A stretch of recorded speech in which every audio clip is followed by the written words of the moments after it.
Welcome to study channel. मेरा नाम है मोहम्मद कैसर। बात करेंगे बिहार शिक्षक भर्ती के रिजल्ट की। आज दोस्तों बिहार शिक्षक भर्ती का रिजल्ट फाइनली जारी हो गया बीपीएससी टीआरई का, जहां पर सबसे पहले उच्च माध्यमिक हिंदी विषय का रिजल्ट हमारे सामने आया है, क्लास 11-12 हिंदी का। ठीक है, पास जो स्टूडेंट हैं इनकी संख्या काफ़ी कम है, बहुत ही कम छात्र इस एग्ज़ाम को पास कर पाए हैं। टोटल आप देखेंगे दोस्तों तो ये पास छात्रों की लिस्ट है। 525 बच्चे ही परीक्षा को पास कर पाए हैं, जो मिनिमम कट ऑफ डिसाइड किया गया था। तो हालत ख़राब है छात्रों का। यहाँ पर टोटल जो सीटें थी दोस्तों, मैं आपको ऑफिशियल नोटिफिकेशन दिखा दूं, फिर बात करेंगे प्राइमरी के बारे में। तो जुड़े रहिए हमारे साथ, बने रहिए हमारे साथ। ठीक है, तो यहाँ पर देखिए ये 11-12 उच्च माध्यमिक का है। यहाँ पर मैं आपको हिंदी विषय के कुल पदों को दिखाऊं, 23 नंबर पर हिंदी है और यहाँ पर जो टोटल पद हैं वो देखिए 3221। तो 3221 पदों के सापेक्ष सिर्फ और सिर्फ 525 छात्र मिनिमम क्वालिफाइंग नंबर को पार कर पाए हैं। अब आप कहेंगे कि यहाँ पर बच्चे कम थे, सिर्फ बिहार के ही छात्र थे, तो कम से कम जितनी सीटें हैं उतने बच्चे तो पास होने चाहिए या उसके एक्स्ट्रा पास होने चाहिए थे। यहाँ पर जो आपका विषय था वही आपका पेपर में आना था। ये पोस्ट ग्रेजुएशन है। यहाँ पर देखिए 11वीं-12वीं यानी कि हिंदी से उन्होंने पीजी किया हुआ है। उसके बाद हालत ये है, तो पेपर जो है दोस्तों वो इस बार का काफ़ी लेवल का था और आपका प्राइमरी का जो लेवल था वो सबसे ज़्यादा था, ये आप समझिएगा। तो कट ऑफ प्राइमरी का ज़्यादा नहीं जाएगा, रिज़ल्ट बहुत जल्द आएगा, आगे बात करेंगे। फिलहाल जिस प्रकार से रिज़ल्ट आया है ऐसे ही प्राइमरी का भी आएगा। प्राइमरी वाले वीडियो को अच्छे से देखें, ध्यान से देखें, बहुत सारी इन्फॉर्मेशन आपको मिलेगी। और जो आपके डॉक्यूमेंट पर मुहर लग कर आया है उसके बारे में भी सूचना आ गई है कि वो क्यों है। ठीक है, ऑफिशियल नोटिस आ गया है, तो उस पर बात करेंगे। ठीक है, तो दो प्रकार से नोटिस आ रही है। एक तो ये नोटिस है जहां पर छात्र का रोल नंबर है और अलॉटेड डिस्ट्रिक्ट है, सीधे सीधे रिजल्ट के साथ ही डिस्ट्रिक्ट अलॉट हो रहा है। ठीक है, यानी कि जो आपने 3 प्रेफरेंस दिया था, यदि आपका मेरिट आ गया उसमें तो उसमें से कोई एक मिल जाएगा, नहीं तो ऑटोमेटिक आपका अल्फ़ाबेटिकल ऑर्डर में जिलों को अल्फ़ाबेट में रखकर जहां पर आपका मेरिट बनेगा आपको उसमें सेट कर दिया जाएगा। ठीक है, तो ये भी आपका डाउट क्लियर हो गया। तो पहली नोटिस इस प्रकार से है और दूसरी नोटिस से उसी विषय का जो रिजल्ट है 2 प्रकार से पीडीएफ आ रहा है। एक इस प्रकार से है, रोल नंबर आ रहा है, इसमें नाम भी आएगा। ठीक है, अब इसमें डिस्ट्रिक्ट नहीं आएगा, नाम आएगा। तो इसमें मेरिट आ रहा है कि मेरिट में सबसे पहले कौन है, फिर दूसरे तीसरे पे, और आपका जेंडर आ रहा है। ठीक है, तो ये 2 प्रकार से रिजल्ट आ रहे हैं, दोनों पीडीएफ वेबसाइट पर अवेलेबल हैं। हालांकि इस समय वेबसाइट डाउन हो गया क्योंकि बहुत सारे बच्चे वेबसाइट पर जाकर रिजल्ट को चेक कर रहे हैं। साथ ही साथ बीपीएससी रिजल्ट भी अपलोड कर रहा है। फिलहाल अभी हिंदी का रिजल्ट अपलोड हो गया है, हिंदी का पीडीएफ।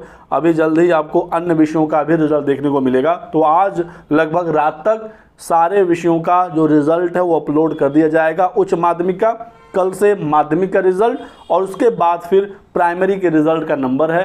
तो 1-2 दिन का इंतज़ार रहेगा प्राइमरी वालों का भी, तो बहुत ही जल्द आपका इंतज़ार समाप्त होगा। ठीक है, रिजल्ट के साथ एक ऑफिशियल नोटिस आई है, वो बहुत ही ज़्यादा इंपॉर्टेंट है, वो हम लोग देखते हैं। तो ये दोस्तों नोटिस है, विज्ञापन संख्या 26/2023, यानी कि जो भी शिक्षक भर्ती है, माध्यमिक, उच्च माध्यमिक, प्राइमरी, ये नोटिस सबके लिए लागू होगा। 26/2023 यानी कि विज्ञापन संख्या की बात की गई है जिसमें सब लोग आएंगे। इसमें बताया गया है कि जो भी छात्र सफल हुए हैं, जिनका नाम पीडीएफ में आ गया है, ये जरूरी नहीं है कि उनका नौकरी 100% ऑफ फिक्स ही हो गया है। आपको डॉक्यूमेंट वेरिफिकेशन करवाना होगा, उसके बाद यदि आप उसमें वेरीफाई होते हैं तो ही जाकर आपको रिजल्ट मिलेगा। यदि आप असफल हो जाते हैं या डीबी में नहीं जाते हैं तो स्वतः ये समझा जाएगा कि आपकी पात्रता रद्द हो गई। ठीक है, तो ये चीज़ आप समझिएगा। उच्च माध्यमिक, माध्यमिक का एक बार डीबी हुआ था, लेकिन अब फाइनल इनका डीबी होगा और प्राइमरी वालों का जो होना है एक ही बार अब होना है, वही फाइनल होगा और ज्वाइनिंग लेटर उसके बाद आपको मिल जाएगा। ठीक है, यहाँ पर देखिए बहुत इंपॉर्टेंट इन्फॉर्मेशन दी गई है कि परीक्षा फॉर्म भरते समय जो आपने डॉक्यूमेंट अपलोड किए थे, ठीक है, जो भी डॉक्यूमेंट आपने अपलोड किए थे उस पर आपको एक वाटर मार्क देखने को मिलेगा। ठीक है, वो जो वाटर मार्क है उसका बस इतना मतलब है कि बीपीएससी ने आपके डॉक्यूमेंट सबमिट कर लिए हैं। वही डॉक्यूमेंट जिस पर वाटर मार्क है आपको डाउनलोड करके डीवी के समय लेकर जाना है, ये इसका मतलब है। तो आप इस चीज़ को बिल्कुल क्लियरली समझिएगा, जहां पर वाटर मार्क है और जो एक नंबर आ रहा है आपका रजिस्ट्रेशन नंबर, वो आप डॉक्यूमेंट डाउनलोड करेंगे। लॉगिन करने के बाद डॉक्यूमेंट जहां से डाउनलोड होता है, जो भी आपने डॉक्यूमेंट अपलोड किए हैं, ठीक है, high school, inter, graduation, CTET, BTET, STET, जो भी आप छात्र हैं, तो वहाँ से उसको डाउनलोड करेंगे। अब जितनी प्रति मांगा जाए, 2 प्रति, 3 प्रति, उतना आप उसको फोटोकॉपी कराएंगे और उसके साथ अपना ओरिजिनल डॉक्यूमेंट, ठीक है, जिससे वो वेरीफाई होगा। तो इस तरीके से आपको लेकर जाना है। बिना वाटर मार्क वाला डॉक्यूमेंट यदि आप लेकर चले गए वो सबमिट नहीं होगा। बिल्कुल साफ साफ यहाँ पर है कि वाटर मार्क के बिना कोई भी प्रमाण पत्र मान्य नहीं होगा, स्वीकार नहीं होगा। तो उस वाटर मार्क का बस इतना मतलब था कि बीपीएससी ने उसे सबमिट कर लिया है, यानी कि अब वही आपको लेकर आना है। वो कोई वेरीफाइड या नॉट वेरीफाइड नहीं है, वो सिर्फ और सिर्फ इसलिए है कि आपको वही डीवी में लेकर जाना होगा और उसके साथ अपना ओरिजिनल लेकर जाना होगा, ठीक है। उसके बाद दोनों मैच हो गया तो ठीक है, उसके बाद मैच हो गया तो जाने तो आपको मिल जाएगा, लेकिन आपका जो डॉक्यूमेंट है वो असली है या नहीं है ये तो वेरीफाई यूनिवर्सिटी से बाद में शिक्षा विभाग करेगा ही करेगा। आपने फर्जी डॉक्यूमेंट अपलोड किए हों, ठीक है, उस पर वाटरमार्क आ गया, आप फर्जी लेकर चले जाइए, दोनों मैच हो गया, नौकरी मिल जाएगी, ऐसा तो नहीं है। तो आपके डॉक्यूमेंट यूनिवर्सिटी भेजकर, जिस यूनिवर्सिटी से आपने पढ़ा होगा, जिस बोर्ड से पढ़ा होगा, वहाँ से भी वेरीफाई कराया जाएगा। वो आराम से शिक्षा विभाग करता रहेगा, उसमें वो टाइम लेंगे। फिलहाल आपको ज्वाइनिंग करवा दिया जाएगा। तो ध्यान रहे, कोई भी फर्जी बच्चा बच नहीं पाएगा। इस बार बहुत ही स्ट्रिक्ट यहाँ पर सारी व्यवस्थाएं की गई हैं बीपीएससी और शिक्षा विभाग के द्वारा। बायोमेट्रिक होगा, ठीक है, और हो सकता है कि आई स्कैनिंग, जो पुतलियों की स्कैनिंग होती है वो भी हो, क्योंकि बीपीएससी की जो 67वीं वाली जो पीसीएस का एग्ज़ाम होता है उसमें ऐसा हो रहा है, ठीक है। तो वाटरमार्क वाला बात आप समझ गए, डॉक्यूमेंट डीबी को लेकर समझ गए। और दोस्तों यहाँ पर देखिए बहुत इंपॉर्टेंट बात बताई गई है कि अगर कुल रिक्तियाँ नहीं भरी, ठीक है, तो कुल रिक्तियाँ अथवा कुल अभ्यर्थियों की संख्या दोनों में से जिसकी संख्या कम हो, ठीक है, उसका 75% भरने का निर्णय लिया गया है। और इसके लिए जो अर्हतांक है, जो मिनिमम क्वालिफाइंग नंबर है, उसको शिथिल किया जाएगा इस हद तक ताकि कम से कम 75% सीटें भर सकें। तो उच्च माध्यमिक में जो आज रिजल्ट आया, यहाँ पर सीटें काफ़ी खाली हैं, 75% लगभग 2200 हो रहा है। तो यहाँ पर क्वालिफाइंग मार्क्स को कम किया जाएगा और जिन भी विषय में ऐसा होता है वहाँ पर कम किया जाएगा। प्राइमरी में भी यदि 75% सीटें भर गई तब तो क्वालिफाइंग मार्क्स को कम नहीं किया जाएगा, नहीं भरी तो वहाँ पर कम किया जा सकता है, ठीक है। फिलहाल पहले रिजल्ट आएगा, उसके बाद देखा जाएगा कि कितने लोग पास हुए, सीटें खाली हुई तो शिथिलता बढ़ता जाएगा, ठीक है।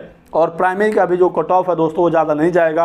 आज इस रिज़ल्ट से बिल्कुल साफ हो गया है, क्योंकि ये जो रिज़ल्ट है वो सिर्फ उनके विषय का है। एक्सपर्ट हैं वो, वही पढ़ रहे हैं, उन्होंने एस्टेट में वही पढ़ा था, फिर वही पढ़ा, ठीक है। उसके बावजूद ये हालत है। प्राइमरी में तो आपका कोई भी विषय नहीं है, सब आपका 10-12 विषय पढ़ना होता है, ठीक है। पेपर जिस प्रकार से था, जो ऑप्शन थे आपके डी और ई में काफ़ी कन्फ्यूज़न हुआ। और अभी हाल ही में जब फाइनल आंसर किया या फिर से 2-3 नंबर कम हो गए छात्रों के, तो 50 से 55 के बीच में कट ऑफ रहने वाला है। यदि आप 50 के ऊपर हैं निश्चिंत रहें, जल्द आपका रिजल्ट आएगा। जो लोग कह रहे हैं 67, 72, 73, 75 कहने दीजिए, टेंशन मत लीजिए, अभी आप निश्चिंत रहिए। बहुत ज़्यादा कट ऑफ यहाँ पर नहीं जाने वाला है, 52-53 के आसपास कट ऑफ मेरा मानना है। यूआर का रहेगा, इससे कम ही रहेगा। और रिजर्व कैटेगरी में तो सबका हो जाएगा, जो भी बिहार के छात्र पास हो रहे हैं, यदि सिर्फ डीएलएड का रिजल्ट बनता है, ठीक है। बाकी आगे और भी कोई अपडेट निकलती है, कोई सूचना आती है, आपको जानकारी दिया जाएगा। बने रहें हमारे साथ, वीडियो को लाइक करें, चैनल को सब्सक्राइब कर लीजिए और बेल आइकन दबा लीजिए ताकि आपको सारी जानकारियाँ मिलती रहे। Thanks for watching.